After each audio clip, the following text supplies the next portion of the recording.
Difference between asthma and wheezing. The key difference between asthma and wheezing is, wheezing is the musical polyphonic sound caused by partial narrowing of smaller airways, while asthma is a condition which is demarcated by reversible smaller airway obstructions due to recurrent bronchospasms.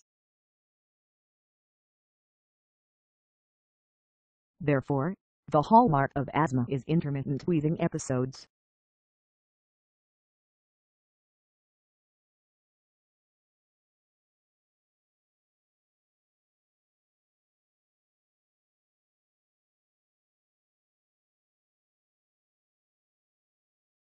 However, in asthma, wheezing is accompanied by other symptoms such as chest tightness,